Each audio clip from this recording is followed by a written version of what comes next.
What is utilitarianism? Utilitarianism is an ethical theory that determines right from wrong by focusing on outcomes. It is a form of consequentialism. Utilitarianism holds the most ethical choice is the one that will produce the greatest good for the greatest number. Utilitarianism is a theory of morality that advocates action that foster happiness or pleasure and oppose action that cause unhappiness or harm. When directed toward making social, economic, or political decisions, a utilitarian philosophy would aim for the betterment of society as whole. What are the principles of utilitarianism? Utilitarianism puts forward that is the virtue to improve one's life better by increasing the good things in the world and minimizing the bad things. This means striving for pleasure and happiness while avoiding discomfort or unhappiness. The first principle is let your conscience be your guide. Conscience is a primarily function of upbringing. Our conscience helps us to look at ourselves more accurately. It is the little voice inside us telling us what we should do or should not do. For example, suppose your conscience tells you to give the money to the Yankees, and my conscience tells me to give the money to the World Hunger Relief Organization. Second principle is do whatever is most loving. Jesus in particular set forth the principle, love your neighbor as yourself. Love is surely a wonderful value. It is more wholesome attitude than hate. And we should overcome feelings of hate if only for our own psychological But there is a health. question. Is love enough to guide our actions when there is a conflict of interest? It has been said, love is blind. But the reason, like marriage, is an eye-opener. Third principle is the golden rule. Do to others as you would have them do to you. Conscience, love, and the golden rule are all worthy rules of thumb to help us through life. They work for most of us most of the time in ordinary moral situations. But in more complicated cases, especially when there are legitimate conflicts of interest, they are limited. The principles are important in life. All learning involves understanding a set of rules. As R.M. Harry says, without principles, we could not learn anything whatever from our elders. Every generation would have to start from scratch and teach itself. If you decided to act on the principle of keeping promises, then you adhered to a type of moral theory called deontology. Classical utilitarianism. The oldest and most prominent utilitarian theory is classical utilitarianism, which can be defined as follows. Classical utilitarianism is the view that one ought always to promote the sum total of happiness over suffering. One of the earliest examples of utilitarian reasoning is found in Sophocles and Antigone, in which we find King Creon faced with tragic task of sacrificing his beloved niece Antigone, who has violated the law by performing funeral rites over her brother Polynice. Creon judges that it is necessary to sacrifice one person rather than expose his society to dangers of rebelliousness, regardless of that person's innocence or social standing. Two English philosophers, Jeremy Bentham and John Stuart Mill. Jeremy Bentham, consequentialist principle, states that the rightness or wrongness of an act is determined by the goodness or badness of the results that flow from it. It is in the end, not the means that counts, the end justifies the means. Utility or hedonist principle states that the only thing that is good in itself is some specific type of state, for example, pleasure, happiness, welfare. Hedonistic utilitarianism views pleasure as the sole good and pain as the only evil. Bentham invented a scheme for measuring pleasure and pain that he called the hedonic calculus. The quantitative score for any pleasure or pain experience is obtained by summing the 7 aspects of pleasurable or painful experience: intensity, duration, certainty, purity, extent, nearness, and fruitfulness. Eudaimonistic Utilitarianism by John Stuart Mill. From the Greek word eudaimonia, which means happiness. He defines happiness in terms of certain types of higher order pleasures or satisfactions, such as intellectual, aesthetic, and social enjoyments, as well as in terms of minimal suffering. That is, there are two types of pleasures. First is the lower or elementary, which includes eating, drinking, sexuality, resting, and sense stimulation. Second is the higher, which includes high culture, scientific knowledge, intellectuality, and creativity. Although the lower pleasures are more intensely gratifying, they also lead to pain when overindulged in. The higher pleasures tend to be more long-term, continuous, and gradual. Classical types of utilitarianism: the act utilitarianism and role utilitarianism. In act utilitarianism, an act is right if and only if it results in as much good as any available alternative, while in rule utilitarianism, an act is right if and only if it is required by a rule that is itself a member of a set of rules, whose acceptance would lead to greater utility for society than any available alternative. The problem of act utilitarianism is that we cannot do the necessary calculations to determine which act is the correct one in each case, for often we must act spontaneously and quickly, and it seems to fly in the face of fundamental intuitions about minimally correct behavior. Three levels of rule utilitarianism. First is the lowest level, is a set of utility maximizing rules of thumb such as don't lie and don't cause harm that should always be followed unless there is a conflict between them. The second level, conflict resolving rules, should be consulted, such as it's more important to avoid causing serious harm than to tell the truth. The third level, when no other rule applies, simply do what your best judgment deems to be the act that will maximize utility. What is strength of utilitarianism? Another strength of utilitarianism is its emphasis on neutrality. When making a decision, one is to take a God's eye view of things and consider everyone equally.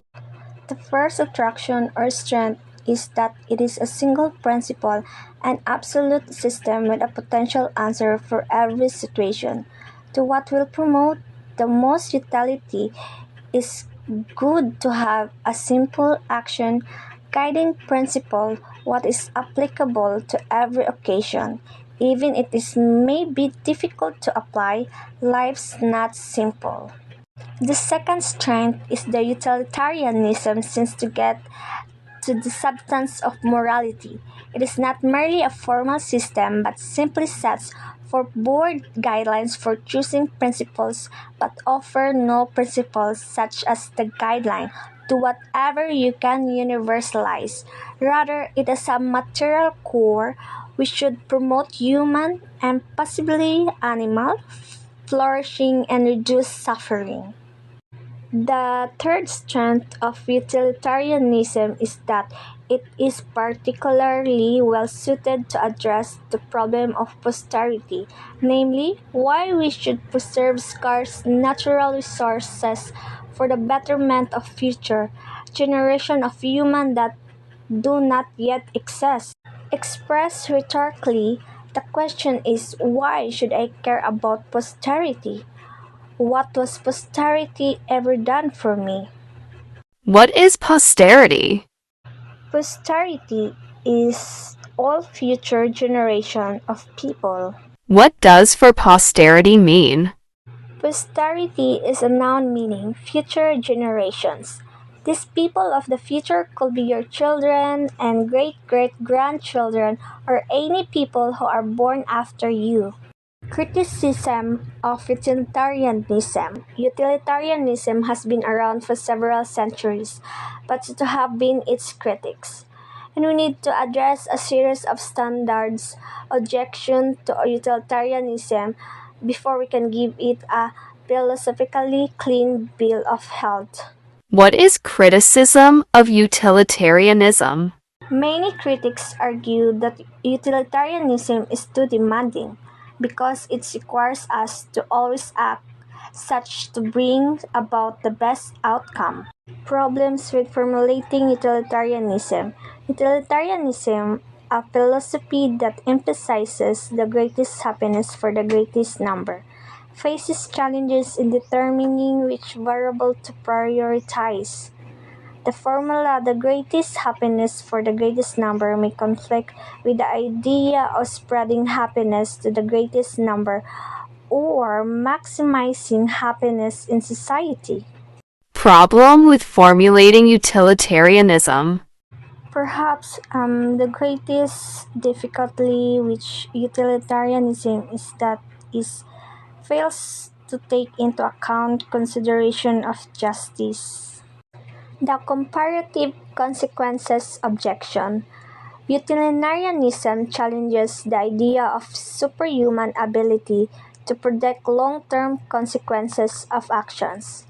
As life is complex and indefinitely reversible, making calculation impossible due to the indefinite nature of life's outcomes. The consistency objection to rule utilitarianism. On the hand, he has the rule do not permit innocent people to suffer for crimes they didn't commit. The rule utilitarian may decide the matter by using the remainder principle, which yields the same result as that of the act utilitarian. Why not just be at act utilitarian and forego the middle steps if that is what we are destined to reach anyway? There may be other ways for the rule utilitarian to approach this. If we accept the second intuitionist version of the remainder principle, we may be accused of being deontological intuitionists and not utilitarians at all. It may be more accurate is to see more philosophy as complex and multidimensional, so that both striving for the legal of utility and the method of consulting our intuitions are a part of moral deliberation and action. The no rest objection. According to utilitarianism, one should always do the act that promises to promote the most utility. Peter Singer actually advocates an act or utilitarian position similar to this. Thus, utilitarianism must be a false doctrine. But rule utilitarianism have a response to this the no rest objection. A rule prescribing a rest and entertainment is actually the kind of a rule that would have a place in utility maximized set of rules. Singer represents a radical act utilitarian positions that fails to give adequate attention to the rules that promote humans' flourishing, such as the right to own property, educate one's children, and improve one's qualities of life, all of which probably cost more than 30,000 per year in many parts of North America. The publicity objection. Rule authoritarianism, by contrast, does not focus on the consequences of particular actions, but on the set of rules that are likely to bring about the most good. We need public rules to ensure the healthy state of law. So we agree on the rule to prohibit walking on the grass even when it may have the utility function. In short, while the publicity objection does not affect rule or utilitarianism, it appears to be a serious obstacle to act utilitarianism. The relativism objection. Rule utilitarianism is often criticized for the relativistic nature, as it may endorse different rules in different societies. However, situationism differs from relativism as it is based on actual situations such as gender imbalance or environmental factors. rather than community choice. Situationalism is consistent with objectivism and applies for moral principles, specifically the utility principle. Criticism of the ends of justifying immoral means. The lying objection. William D. Ross argues that utilitarianism should be rejected as it encourages lying for the greater good. He presents two acts, A and B, which both result in 100 hedons, but A involves lying and B involves telling the truth, which he argues is intrinsically good. The integrity objection. Bernard Williams argues that utilitarianism violates personal integrity by commanding that we violate our most central and deeply held principles. Utilitarians argue that integrity isn't an absolute and some alienation may be necessary for moral life. They can consider these circumstances when devising strategies. Even when sacrificing lives or freedom for others, we may have to limit or sacrifice integrity.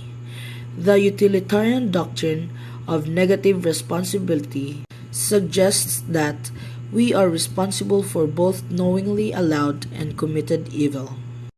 The justice objection.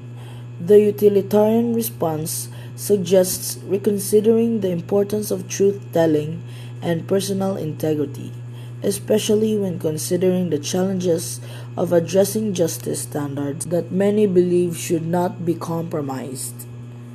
Conclusion. We've seen that multi-level rule utilitarianism satisfies the purposes of ethics, gives a clear decision procedure for moral conduct, and focuses on helping people and reducing suffering in the world. It also offers a compelling solution to the problem of posterity. Further, rule utilitarianism has responses to all the criticisms directed toward it. Whether the responses are adequate is another story. Perhaps it would be better to hold off making a final judgment about utilitarianism until considering the next two chapters, in which two other types of ethical theory are discussed.